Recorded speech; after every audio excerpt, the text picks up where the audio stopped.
Hey guys, what's up? So imagine this. You're looking at Jarbridge, Nevada, officially the most isolated and remote town in the entire USA. It's tucked deep in the mountains at the very end of a long, dusty dirt road. And get this, there's absolutely no civilization for 100 miles in every direction.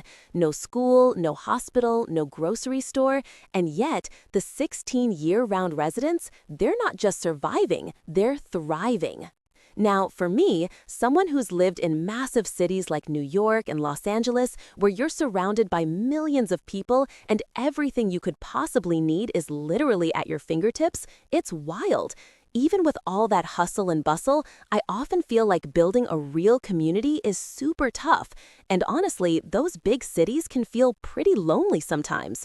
So when I saw footage of Jarbridge, this super remote place, and everyone looked genuinely happy and connected, I had to see it for myself.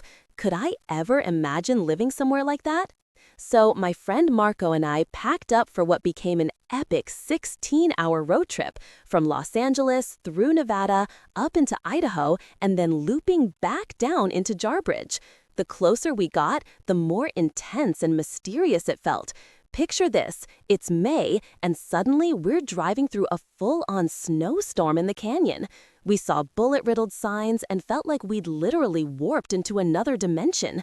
The main street looked straight out of a Western movie set, and honestly, we were a little nervous about how the super private locals would react to us.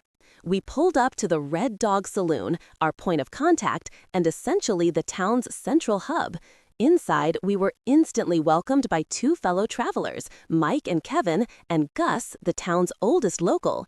A moment later, Ace, the owner and basically the mayor of Jarbridge, appeared. He poured us some of his special bourbon, whipped up some amazing food, and immediately started telling us all about this incredible place.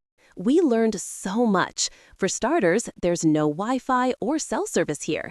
If you need to call home, you're using a landline.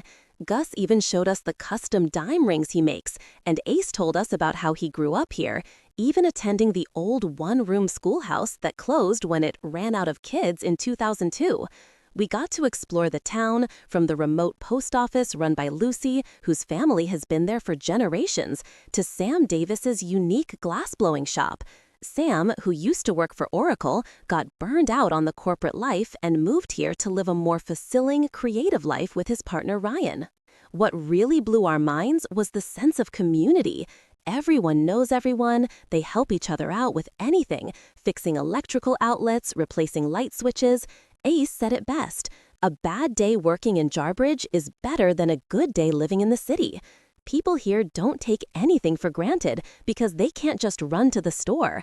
It's a 7.5-hour round trip just to get supplies. It makes them intentional about everything, especially their connections.